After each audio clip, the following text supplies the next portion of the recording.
Shehrazadian, honorable members of Parliament on the dais, the Director of IIT, Mr. Srinivasan, Mr. Prabhakaran, ladies and gentlemen. It is a great privilege for me to share the dais with Mr. Shehrazadian. He has been an extraordinary parliamentarian. He combines in him wisdom and austerity. And those two are twins. Twins are rare. Mr. Shehrazadian has been at the heart of all that Indian politics is. And he has allowed what Mr. Somnath Chatterjee has described as the deviations and aberrations of Indian politics to flow past him, but he has remained unaffected by them. I am reminded of a description given by Rajaji in a very different context.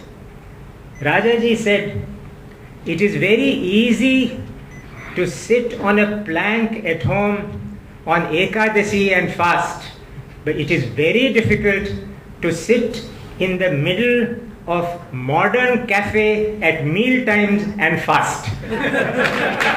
Mr. Shehrazadian has performed that great task.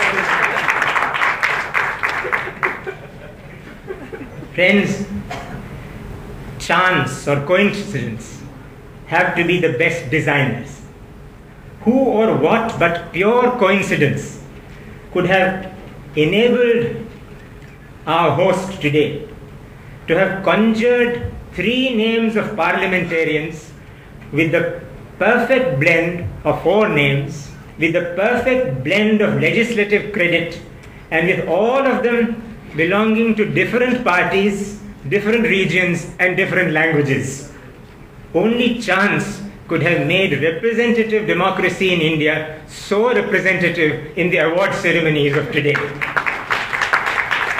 But one defect in even the chance of design or the design of chance must be mentioned by me.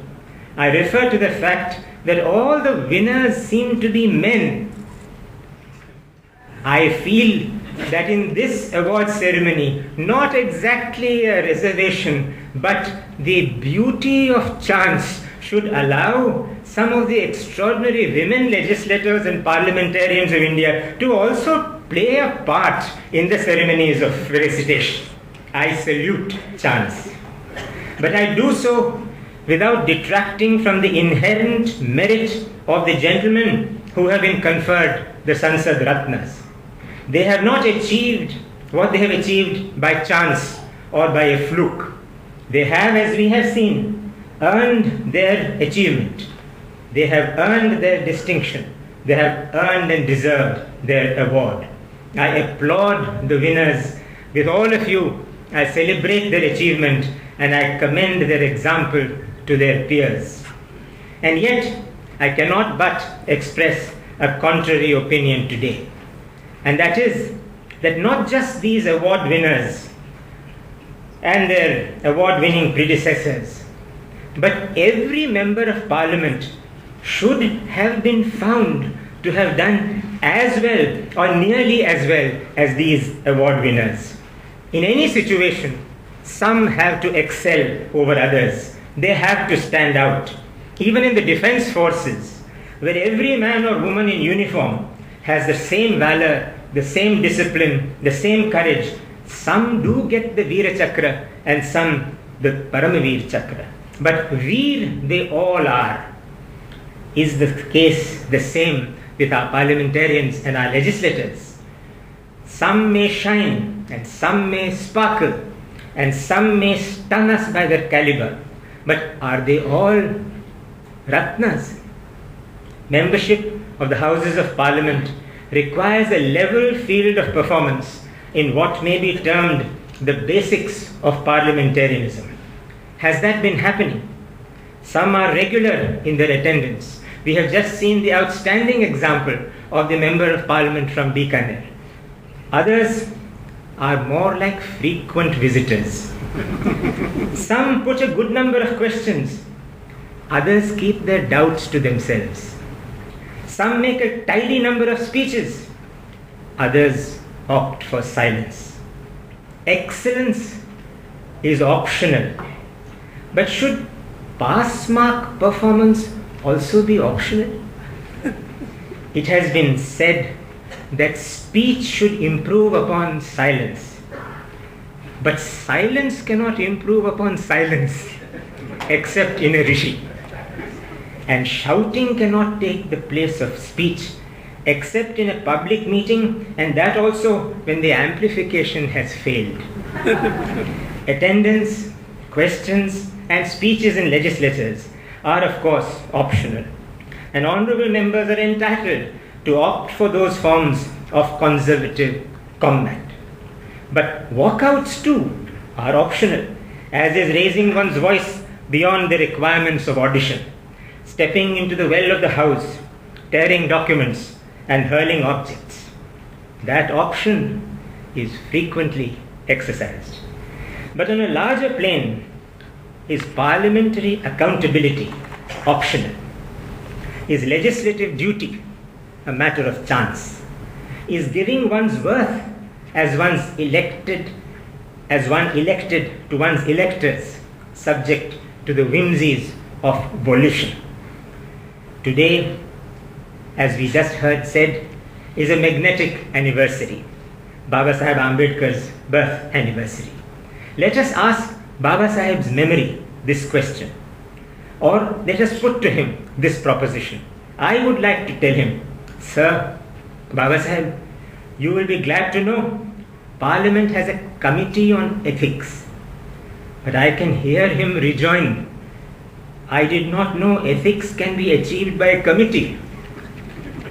I can hear Baba Saheb ask, do they decide on what is ethical by consensus, by majority vote, or the ultimate casting vote of the chair? And I do not have the answer to that question.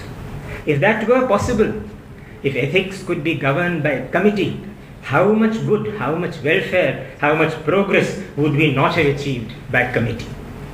There are grades of performance in Parliament, as there are grades of performance anywhere. And one may not expect uniformity in standards of dedication.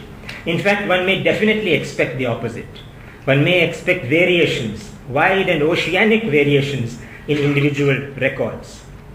Ultimately, ladies and gentlemen, Parliament represents the essences of India. Parliament, in fact, is essential India. Therefore, it is important, I think, that not just individuals, but Parliament as a whole should be a Sansad Ratna. It should pass tests, rigorous, exemplary tests. What is important is that the integrated will of the people of India, as reflected in the Parliament of India, should be of the first rank and of the first water. And there let us note the fact that in all its successive avatars, and we need to note this, and we need to remind ourselves of this, that in all its successive avatars, the Parliament of India has shown itself to be an extraordinary institution. We do not often remember that even as a forum for debating, the fact is that we have had some extraordinary speakers in the recent past. The very recent debate in Parliament on the Lokpal Bill saw some exceptional speeches, of which mention must be made those speeches of Shri Pranab Mukherjee, Srimati Sushma Swaraj, Shri Arun Jaitley, Shri Sitaram Yechuri, Shri Sandeep Dikshit, Shri Abhishek Singhvi, Srimati Shobhana Bharatiya, and Shri D. Raja. Others also spoke well, but these come readily to mind. As a citizen, as a voter, I felt proud hearing them. And Dr. Ambedkar would have felt proud hearing them. And I felt the people of India were speaking through them. I do not and never shall subscribe to the cynical diminishing of our Parliament that some attempt. I do not and shall not join in any chorus of abuse hurled at that institution. For to call Parliament by any synonym of slander is to slander ourselves. Not that we as a people do not deserve to hear some bitter truths about ourselves, we do. But then we are of elements so mixed, of virtues and vices so fluxed, of highs and lows so contradictorily constituted that we should know better than to judge too harshly or in haste our Parliament that is made in nothing save our own image. And just as we individuals, as householders, as institution makers, have moments when we rise above our own average, when we overcome our limitations and seek to raise ourselves to a degree of elevation above that which is natural to our state, and just as we have, shall I say, moments of high reflection or deep introspection, and just as we, with all our mortal weaknesses, can sometimes rise above ourselves to an act of courage or of candor, of credit and of commitment, so also the Parliament of India can rise and has risen time and again to give to its people and to those that have brought it into being, in other words to us, the gift of its innate greatness and the fruit of its inherent wisdom, and indeed the dower of its ripened instincts. But so high are our expectations of Parliament, so pressing are our needs for parliamentary attention, and so steep is our sense of its obligations to us, that our dismay and our disappointment, our sadness and our shock at its failure to meet our aspirations blinds us to what Parliament has in fact achieved. Today, if that ugly stain on our society, dowry, has been outlawed in our country, it is by an act of Parliament. If dowry is still asked for without shame and given very often without demur, that is by our acts, not because of Parliament. If domestic violence has been made a crime in our country, it is by an act of Parliament. If women and infants are still beaten by despicable brutes in male form, it is by acts of society. If untouchability has been abolished in our country, let us, on this day of Baba Saheb's birthday, acknowledge the fact that it has been so abolished by the wisdom of the founding parents of our constitution and our parliament. But if Dalit India and tribal India continue to suffer disabilities, it is because of society, and because society has not risen to its own laws, not because our lawgivers have not risen to the times. If the NREGA is a fact of life today, giving employment and wages and nourishment to millions, it is because of an act of Parliament. If the RTI is a household name today, practiced across the length and breadth of India, it is because of an act of Parliament. If states have Lokayuktas and the centre, inshallah, will soon have a Lokpal, it is because our legislators have responded to public opinion, to public campaigns. We need to salute Anna Hazare for his campaign. But just imagine for a moment a country where there was no parliament, no democracy. Who would Anna Hazare have addressed? Who would have taken his demand for steps against corruption and black money forward? We need parliament. We need Anna Hazare. I could go on and give more examples, but I do not need to. Not in Chennai, which has sent some of the finest parliamentarians of the world to the apex legislatures of India. Let us not judge Parliament, let us not judge our legislatures by its low tides. Low and high tides are inherent in an ocean. Let us not judge Parliament by its low tides. Let us not measure its benchmarks by the lines left on its side by receding foam lines of sediment and dross. They do not represent the golden mean. At the other end of the spectrum, let us also not see in Parliament's leaps, the leaps of its great shooting stars either, for those are also exceptional. Let us rather judge the great institution of India's Parliament, which is nothing else than our own integrated political intelligence at work, by its standard averages. Then we shall have a balanced picture. Having said this, let me say the following and close. Parliament is, by definition, a vessel of dignity. Let us, those who row it with that knowledge. It will empower them. Parliament is like a planetarium where the convex and the concave, presenting the sky, must glitter with the glow and sparkle of the entire spangled firmament, not by the episodic spark of a meteor here and a comet there or a shooting star somewhere. Those can add to the wonderment of Parliament, but they cannot compensate for the sullen starlessness of the average sky.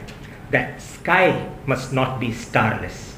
Parliament cannot be held by its makers in anything but confidence and faith. Parliament, if it has to mean anything, has to be the home of our collective Vishwasam. If there is no Vishwasam, it has no meaning. Preoccupation of the honorable members of Parliament with the monetary, travel or status perquisites of being a member, if they are disproportionate to preoccupation with serious work, then something is wrong. India will never begrudge to honorable members of Parliament all the perquisites that they are entitled to, for we are a generous people. But when that preoccupation with themselves is out of balance with their preoccupation with their duties, it can jar, for we are also an intelligent people. It is time Parliament gave India solutions to three important problems that beset us. One, a solution to the ogre of black money. Two, a solution to the related demon of corrupt practices, including the use of physical intimidation and psychological intimidation in the matter of elections. And three, a solution to what Sarvepalli Radhakrishnan called widespread inefficiency and gross mismanagement of resources. And there is a fourth, by saying which I shall close, and that is Parliament should be able to give us hard news, honest truths, bitter truths, the truth of climate change, the water shock and the food shock and the fuel shock that might await us. Parliament should be able to tell us how we are going to prepare for natural calamities. We were shaken the other day by an aftershock of what happened in Indonesia. Earthquakes today are not different from earthquakes a century ago. The only difference is it is not earthquakes that kill, but buildings collapsing that kill. Today we live in congestions, and what can happen as a result of an 8.6 in Indonesia is much more disastrous than what might have happened by an 8.6 a century ago. It is Parliament as the intelligent hub of India's political thinking that should prepare us to face both that which is full of promise and that which holds risks for us in the future. Let us be proud of our Parliament and all our legislative assemblies. Let us be proud of the gentlemen who are receiving their awards today. But let us strive to make our legislatures and our parliaments the truly great institutions that they are meant to be. I thank you.